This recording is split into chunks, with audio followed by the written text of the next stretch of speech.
नमस्ते दोस्तों।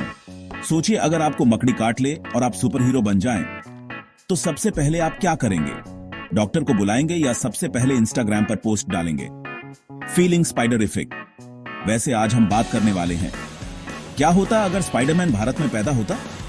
क्योंकि भाई न्यूयॉर्क वाले स्पाइडी को तो सब जानते हैं, लेकिन अगर मकड़ी ने दिल्ली, मुंबई या पटना का चक्कर लगाया होता तो उसकी कहानी कैसी होती?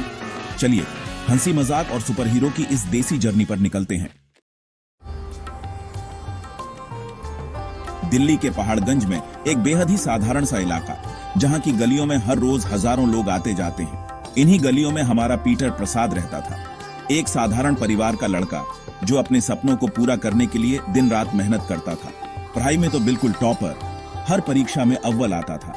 उसके शिक्षक और दोस्त उसकी मेहनत और लगन की तारीफ करते नहीं थकते थे, पर थोड़ा शर्मीला सा था। दोस्तों के बीच कम बोलता, लेकिन जब भी बोलता सब ध्यान से सुनते। एक दिन पुरानी हवेली में घूमते हुए, जो उसके घर के पास ही थी, उसे कुछ अजीब सा महसूस हुआ। उसे एक अजीब सी मकड़ी ने काट लिया।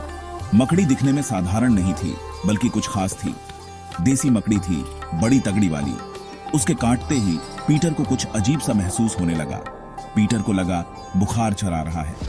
उसे लगा कि शायद मकड़ी के काटने से उसे कोई बीमारी हो गई है, लेकिन शरीर में एक अलग ही दम आ गया। दीवारों पर चिपकने लगा। उसे अपनी ताकत में एक अजीब सा बदलाव महसूस हुआ। अरे बाप रे, ये क्या हो गया? फिर उसे समझ आया कि ये कोई साधारण मकड़ी नहीं थी, वो स्पाइडरमैन बन गया है। अब पीटर प्रसाद नहीं, बल्कि दिल्ली का स्पाइडरमैन। अब वो अपने नए शक्तियों का इस्तेमाल करके लोगों की मदद करेगा और अपराधियों से लड़ेगा। स्पाइडरमैन बनना आसान नहीं है, खासकर दिल्ली में। यहां की सड़कों पर हर कदम पर एक नई चुनौती है।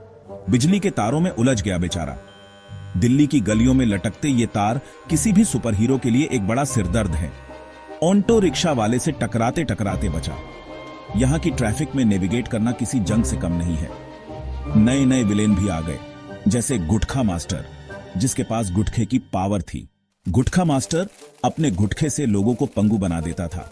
और हॉर्न राजा, जिसका हॉर्न कानों का पर्दा फाड़ देता था। उसकी आवाज से लोग डर के मारे भाग खड़े होते थे। और सेल्फी किंग, जो लोगों को जबरदस्ती सेल्फी लेने पर मजबूर कर देता था। उसकी सेल्फी की दीवानगी ने कई लोगों को परेशान कर रखा था, लेकिन स्पाइडरमैन ने हार नहीं मानी। उसने अपनी सूझबूझ और ताकत से इन सभी मुसीबतों का सामना किया। चाहे बिजली के तार हों, ऑटो रिक्शा या ये अजीबोगरीब विलेन, स्पाइडरमैन ने हर चुनौती को पार किया। दिल्ली की सड़कों पर स्पाइडरमैन का सफर आसान नहीं था, लेकिन उसने दिखा दिया कि सच्चा हीरो वही है जो हर मुश्किल का सामना कर सके। घर पर भी हंगामा मचा हुआ था।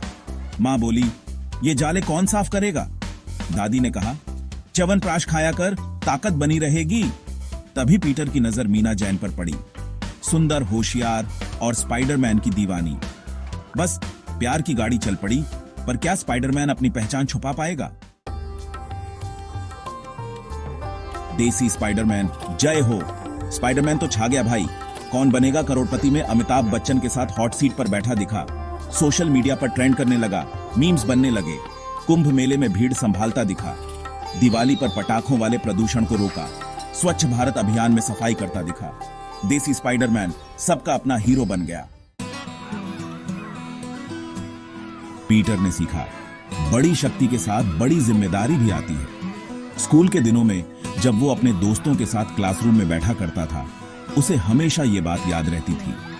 वो स्पाइडरमैन था, पर साथ ही वो पीटर प्रसाद भी था।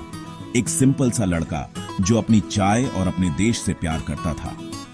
हर शाम जब वो अपने घर की छत पर चाय की चुस्की लेता था, उसे अपने देश की सड़कों और लोगों की याद आती थी।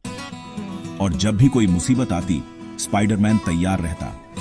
चाहे वो बाजार की भीड़ हो या गली के नुक्कड़ पर कोई परेशानी, पीटर हमेशा मदद के लिए तैयार रहता था। क्योंकि उसका मानना था, जहां चाय वहां मैं, जहां मकड़ी वहां न्याय। चाय की हर चुस्की के साथ उसे अपने कर्तव्यों का एहसास होता था। और वो जानता था कि चाहे कुछ भी हो जाए, उसे अपने लोगों की रक्षा करनी है। चाय और न्याय दोनों ही उसके जीवन के महत्वपूर्ण हिस्से थे। तो दोस्तों, देखा, अगर स्पाइडरमैन भारत में पैदा होता तो उसकी लाइफ इतनी मसालेदार होती जितनी आपकी मां के हाथ की बिरयानी।